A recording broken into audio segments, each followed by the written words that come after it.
Hi, everyone. Thanks so much for joining me on today's episode of Quarantine with a Copywriter. Today, I have the awesome privilege to interview Mr. Caleb O'Dowd. Thanks so much for coming on with me, Caleb. Oh, you're very welcome. My pleasure. Awesome. Well, I'm super pumped to be able to take this time to dive in a bit more into some of your background, your experience, and your perspective. And I'm pumped. I know you have a lot to share, so I don't want to talk too much. Before we get started kind of on some of your thoughts about marketing, could you give us a brief synopsis or overview of some of your experience and your background when it comes to marketing? Yeah, I guess I got my start in marketing and advertising when I was 21 years of age. My brother John and I decided that we were going to get into business together, and I was pretty much a high school dropout. Never finished high school, never went to college, and was pretty much an out of work carpenter from Ireland, going nowhere fast in life. And my brother John was the polar opposite of that. He was a very successful guy, a very knowledgeable and intelligent guy, and very savvy guy. He had a huge career, with Dell Computers. He was, he ran very large teams that delivered, billion-dollar projects for Michael Dell. So John and I decided that we were going to get into business, and it was essentially the realization dawned on us that John has all of these skills, but I don't really have anything.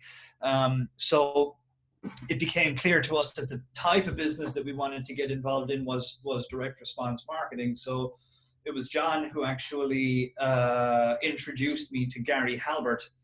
And Gary Halbert, who has since passed away, has probably gone down in history as maybe one of the top 5 greatest, direct response marketers, copywriters, advertisers the world has ever known.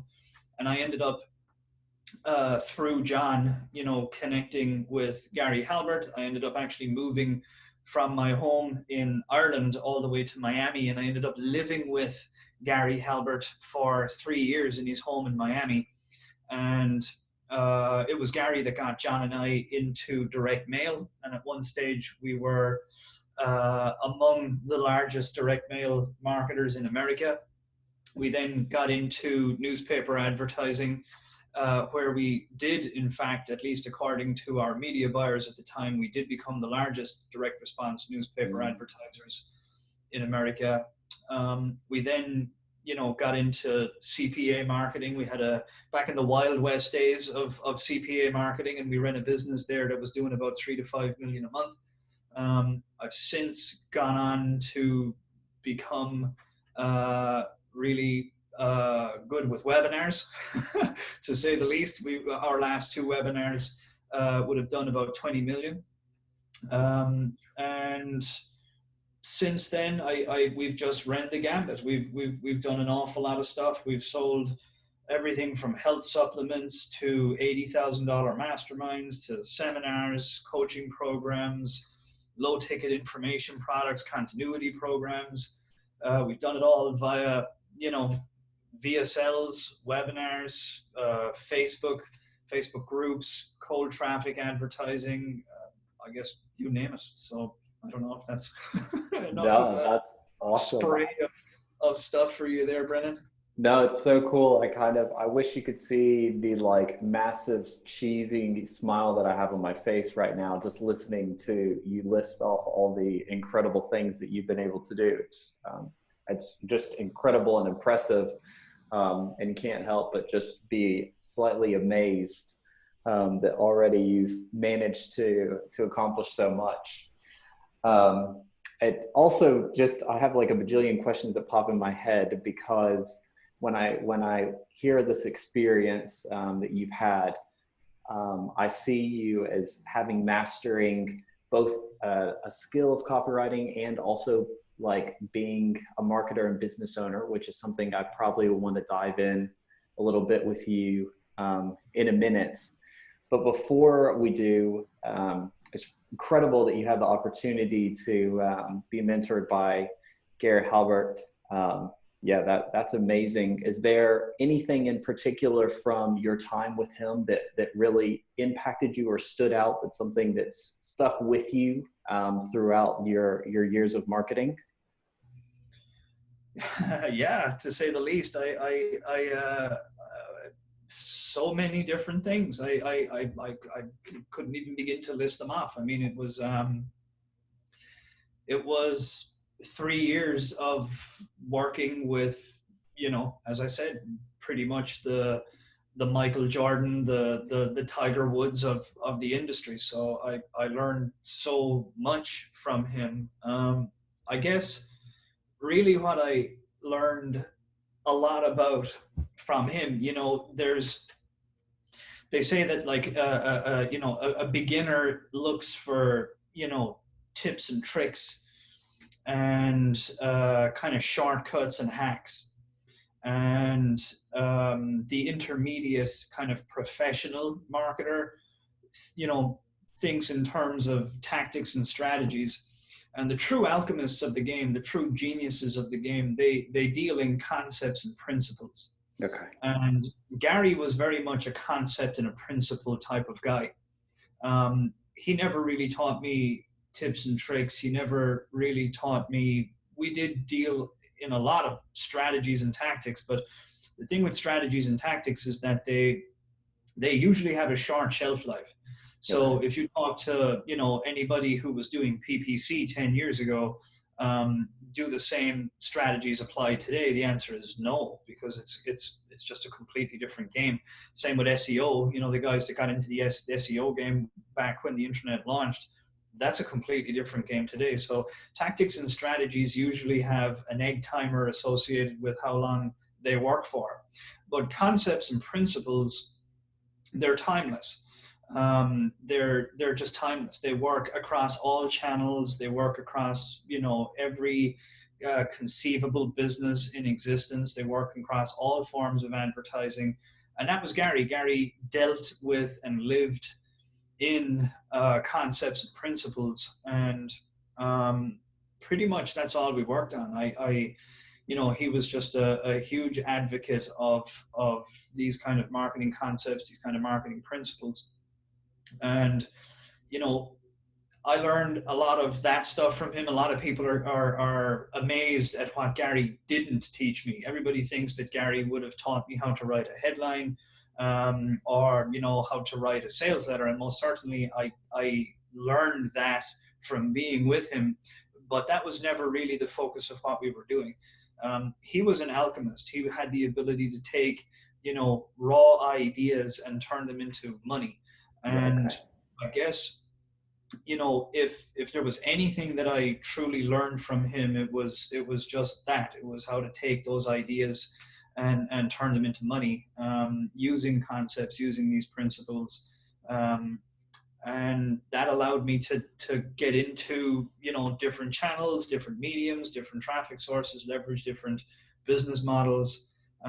But if there was anything that I could kind of look back in terms of like an overarching thing that Gary taught me, it was pretty much the principles and the concepts of direct response marketing and advertising, the core fundamentals that are at the heart and soul of everything that works today, and everything that's always worked in the past, and everything that will always work in the future. So he was that kind of principle concept type of guy, and that's pretty much what I kind of learned from him. No, okay. Well, that's awesome. And that makes a lot of sense. And especially when you did the breakdown kind of on the different levels, like novice, like intermediate, and then advanced marketer, and I know on the earlier levels, it's definitely very easy to get caught up on how to craft the perfect headline. Whereas, people are people throughout all the ages, and they have similar feelings, they have similar pain points. And if you can learn to speak to those, that's something that goes way past, the 10 tips for crafting a compelling header. Yeah, and in regards to copywriting, I really feel that the word copywriting should be banned, Okay. because I think it should be outlawed and made illegal because it's so deceptive and it's so misleading. Um, to write winning copy has nothing to do with writing whatsoever. You know, writing is essentially the last phase, the least important phase of the whole process.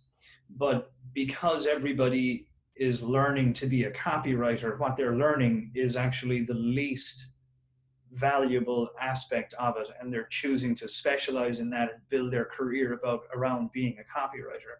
Gary was not a copywriter. He was not a copywriter at all. It's just that what he was so difficult for the uninitiated, so to speak, to understand, that he had to use the word copywriter so that people could comprehend a lot of what he was doing. But in reality, he wasn't a copywriter at all. You know, he was in his own terms, he was a social engineer. That's Okay. what he called himself to me, and that's what we spoke about. But the term social engineer just flies over most people's heads. But you know, he was an engineer of action, and that has next to nothing to do with writing at all. So the reason why he never taught me how to write copy is because he never believed that that was really much of a skill that I should actually learn. What it was more valuable for me to know was the truth about how to get people to take action, how to position things, how to mastermind things, how to tap into you know, human psychology in a variety of different ways. And the biggest challenge that I see with copywriters, because I hire a lot of copywriters, I have copywriters working with me, is that the number one thing I have to do is literally, you know, wean them off being a copywriter, Okay. because it's just so incorrect. It's the closest thing that's kind of easy to understand. They have this whole phrase, it's like salesmanship in print. But salesmanship, you can get caught up in understanding that this is salesmanship in print as well, because you can think that it's all just about sales tactics and sales strategies, but it's really not. It's there's a whole other level above that in terms of how to position things, how to appeal to people's deep-rooted psychology. It's not just about using a sales tactic. So salesmanship in print would lead you to believe that, oh, it's about risk reversal, or, you know, it's, excuse me, I'll switch off Oh, that's all right. my Skype here. So it can just be misleading. And you know, the difference between, like, most professional copywriters who are out there today are not at like a true genius level. And the reason why is because they're more product sellers, but they're not master alchemists. They're not people that can truly understand exactly how to take an idea, take a product that doesn't exist, take a service that doesn't exist, take a business that doesn't exist, and manifest it into reality. What they are is they can take a product that already exists, and you know, they can try and match it as best as possible to a need in the marketplace. And that's a very good skill to have, but there's levels to this game, and there's much bigger levels than that. Wow. Okay. So that's really also been probably a showstopper there. It's you like telling people that copywriting is not the end all be all. My ego was only slightly bruised, but Oh, and it shouldn't be. I'm just, yeah, I just kidding. Yeah, it's not. It's just that, like, if, you know, here's the thing. There are so many A-level copywriters that I have hired, and some of them have told me straight to my face that my copy is B-level copy. And then in split run tests, they've come in at 1/10 of what my copy performs. Yeah. Okay. And yet those copywriters write brilliant copy, Yeah. because there's a huge difference between results and writing great copy. there's a big difference between results and writing good copy. I write what appears on the surface to be B-level copy. I don't even call myself a copywriter. John Benson called me a marketer who can write. That's awesome. Yeah. That was entertaining. Yeah. But it really has nothing to do with writing. Mm-hmm. It really has nothing to do with writing. And thinking that it does is going to lead you down the garden path to a place that's not worth hanging out. You need to, I'm speaking to everybody here, not obviously. Oh, that's all right. Yeah. People need to understand that the writing process is just the final phase of the whole thing. Mm-hmm. Like I learned this from Gary. Gary would take 30 days to write a sales letter, and he would only sit down to write the actual sales letter on day 28. Mm. And then he would touch it up on day 29 and hand it over on day 30. So if you think about it, that was 30 days. And out of that 30 days, he spent 2 days writing. Yeah. So if copywriting, if the process of copywriting is the be all and end all, why would somebody at such a genius level as Gary Halbert really just only spend a micro fraction of the time on a project doing the actual writing? It's because he didn't believe that the writing process had much to do with the sale. Sale was something completely different. The sale took 28 days to figure out in his head. The writing process was just a snap. It was the end. It was the end result of everything that happened in the previous 28 days. So the question becomes, well, then what happens in the 28 days? Yeah. And that, if you can figure out what's going on in the 28 days that lead up to the 2 days of writing, then you will at least be on the right track in terms of where you're taking your skills. Yeah. Wow. That's fantastic.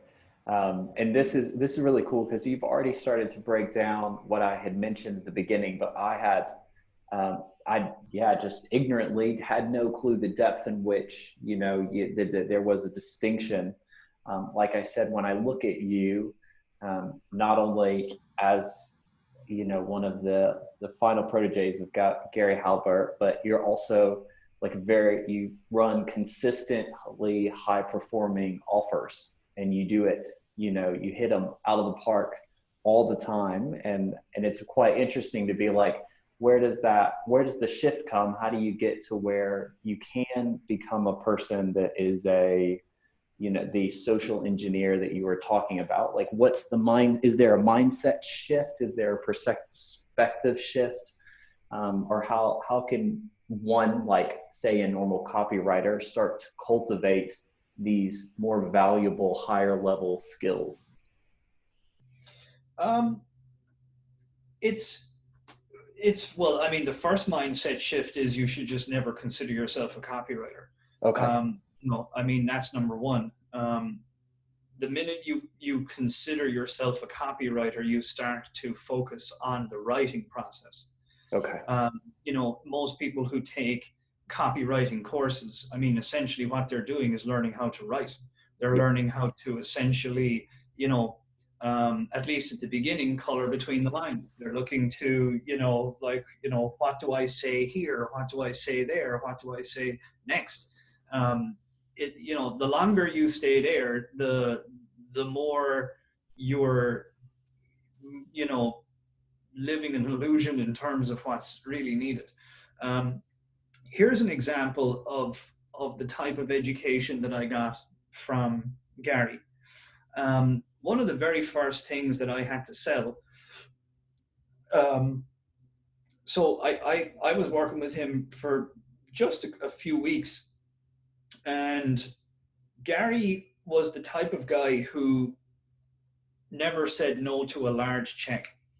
And people knew that. So what they would do is they would just send him checks all the time. So Gary was never working on one project. Gary was always working on like 27 different projects at the same time. And that was the environment that I lived in for like 3 years. It was just chaos. It was just, we had to like really produce winning copy at warp speed for a lot of clients and in large volume, so to speak.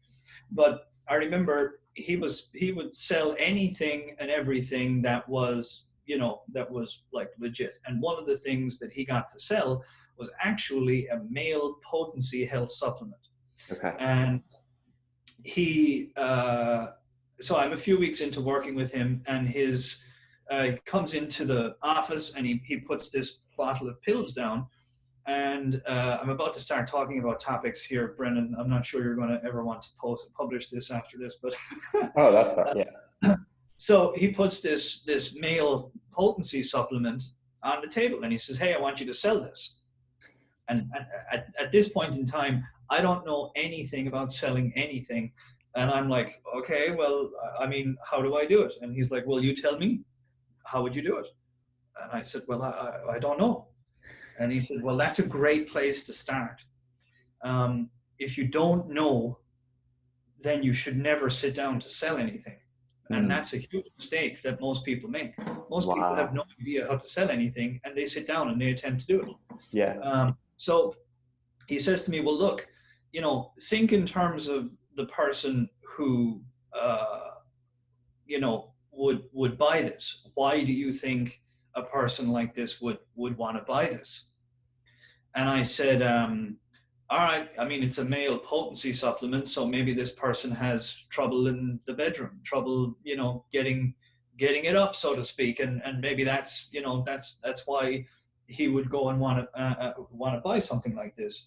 And he clicked his fingers and he said, "You know, you just made the number one mistake that everybody makes when it comes to selling something.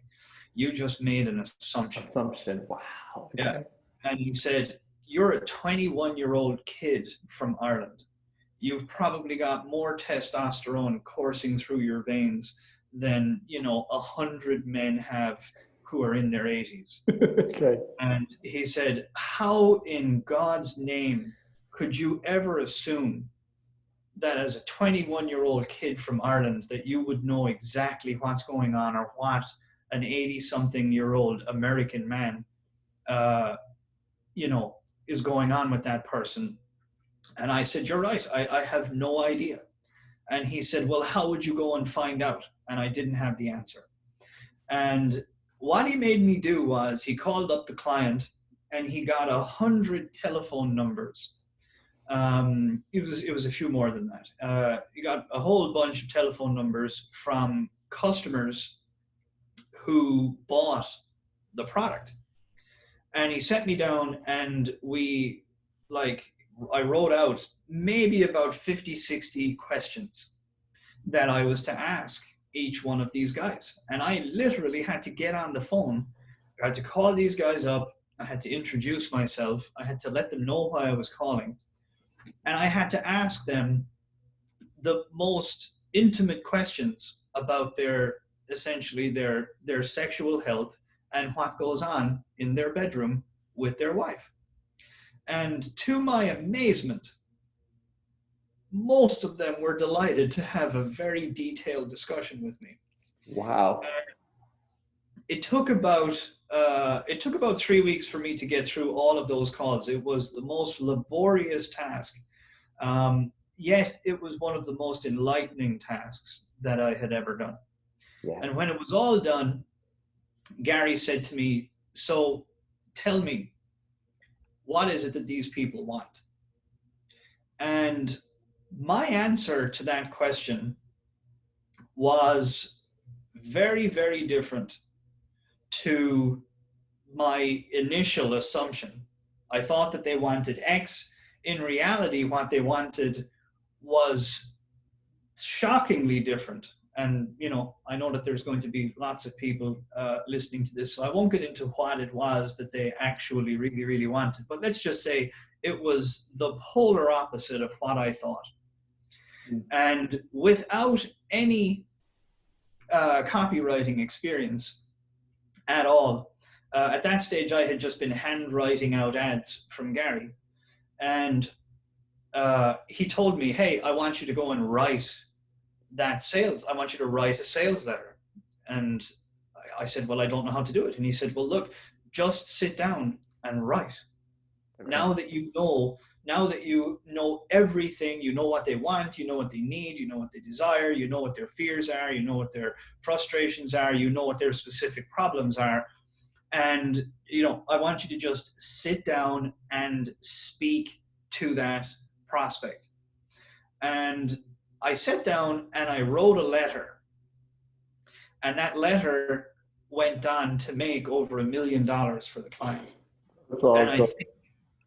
I think that was within less than 90 days of meeting Gary. And that's kind of an example of one of the principles and the concepts that Gary taught me, which was, how could you ever possibly assume that you know what your prospect wants if you have never ever heard straight from the horse's mouth what it is that your prospect actually wants?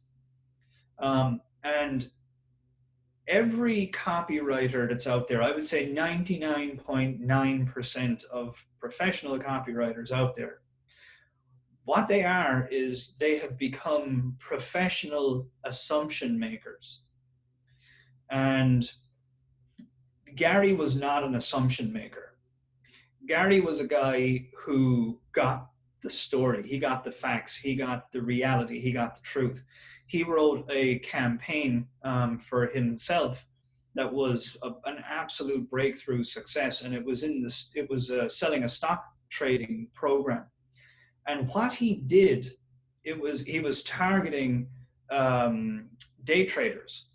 And what Gary did was, and I may have the times wrong in this, but I think Gary went and spent 3 or 6 months becoming a qualified day trader. Wow. Just so he could attend day trading classes every single day with day traders. And that's Gary. And that's the difference between an alchemist and a copywriter. Wow. At least that's one difference between an alchemist and a copywriter. An alchemist goes way above and beyond the call of duty to find out the bullseye, the true factual bullseye of what it is that's going to make that person take out their credit card and order. And when it comes to copywriting, you can hit that bullseye with a scientifically, aerodynamically, beautifully, masterfully designed arrow or a dart, or you could hit it with a rusty hammer. In either case, you'll still be hitting the bullseye. Yeah. And that's what I mean when I say, like, it's not about copy. I write, like what A-level, in quotes, A-level copywriters consider B-level copy, but yet my B-level copy so far has just mopped the floor with most of those A-level attempts. And the reason why is because even though I'm, throwing a rusty hammer, it's hitting the bullseye. Yeah, okay. All of those other guys are using beautifully designed, aerodynamically gorgeous arrows, but they're hitting 10 degrees off bullseye. And I always say that if you want to generate breakthrough response, you've got to put in a breakthrough effort. Okay. And Gary was the master of that. And that was only a portion of the types of things that I learned from Gary. But if you truly, truly want to master a niche, then you need to really spend a lot of time communicating directly with your prospect and your prime prospect. And the 6 things that you need to know are that prospect's, actually there's 8 things. You need to know what that prospect's urgent problem is, because all things being equal, people will take out their credit card and buy a solution to an urgent problem with way more speed and, and way more, uh, you know, Hmm. uh, ferociousness. They'll, if you're targeting urgent problems, people will buy with reckless abandon. Yeah. You need to know what the urgent problem is, and then you need to know what the wants, needs, desires, fears, frustrations, and problems are associated with that urgent problem. And the last thing, that adds up to 7, the 8th thing that you need to know is the ultimate desired outcome. And if you know what those 8 things are, then you will know, you'll be able to be shaken. Someone could shake you awake at 4 a.m. in the morning and you'd be able to rattle off copy that would most likely make millions in that niche. But until you know what those 8 things are, you're just tooling around. You're Hmm. just, you're just not doing your job to the best of your ability. And this is why I'm saying that, like, sitting down to just write is complete nonsense. And learning how to structure your paragraphs and all of that kind of stuff, there's a place for that, but it's so far down the chain of command Yeah. that, focusing all of your time and your energy on that stuff is just, it's just leading you astray in terms of the type of skills that you could be acquiring. Wow, that's incredibly insightful. And I think one thing that was really surprising to me, obviously, you have a lot more firsthand experience, but I think when a lot of people reference Gary and his insight, they don't really focus on the amount of effort that he put in to become intimately familiar with the inner workings of his prospects' daily life, and how that seems to be like the real power behind the work that he produced and what you've also carried into your own now successful business endeavors is just knowing the people and letting the copy be kind of the second, the natural outpouring of that. Yeah, I intend to write a book. I have been, I intend to write a book called The Principles of Alchemy. Okay. There are 10 principles of alchemy in total that I learned from Gary, and have since gone on to develop my own um, skills and experience around them. I've been doing this now for 15 years. But I really think that the prospect, certainly knowing your prospect is definitely one of, the principles of alchemy, but there's a whole slew of education around that one topic as well. But it runs so much deeper to that than that. There's so much more to it than that. um, One of the things that I always say to people is, if you haven't read the Gary Halbert newsletter, and there's God knows how many issues, I don't know, still to this day, I actually read a newsletter just 2 days ago from Gary, and it was the April 1987 issue that he published. And, you know, it is by far, that newsletter that he wrote is by far it reveals the most sophisticated and advanced marketing, knowledge that Mhm. is still out there today in the world. Like, all the way back in 1987, he was cranking out stuff that by today's standards, I would still consider the most sophisticated and the most advanced knowledge that's out there on marketing and advertising. So if anybody hasn't read the Gary Halbert newsletter, I highly recommend that you read it. I had somebody join our company not so long ago, and I made him read every last issue of the newsletter before he ever started work for us. And that's the kind of weight that I place on all of that. But certainly, his newsletters are a gold mine of knowledge and wisdom. But certainly, he wasn't able to share everything that he knew Yeah, of course. with people in his newsletter. But I kind of lost track even on what the question was there, Brennan. I don't know if I've Oh, wandered. that's all right. No, well, we are just you're talking of kind of about knowing the prospect is it's more to that. And then you're also, I think, talking about just the validity and value there is in studying Gary's work, just to, because you can learn a lot even from just seeing the things that he wrote. So yeah, positioning is also everything. It's as simple as this. A C-level copywriter can whip the pants off an A-level copywriter with atrocious sales copy if the positioning is better. Like, positioning is everything. And positioning starts by gaining a deep understanding of the lay of the land in the marketplace. So if like, you need to really step into the shoes of your prospect. What is your prospect seeing? What is your prospect experiencing? What kind of solutions are out there? Gary was a big believer, in studying your top 3 to 5 competitors in the niche and reverse engineering every last thing that they did. This was one of the reasons why he was so unique. Gary could pull off breakthrough advertising in any niche, and any serious advertiser will know that that's a profound thing to be able to say, because very few people can do that. There's copywriters specialize in a certain niche. He did not. And one of his secrets for being able to pull off breakthrough advertising in just about every niche that he got into was his relentless study of the top 3 to 5 competitors.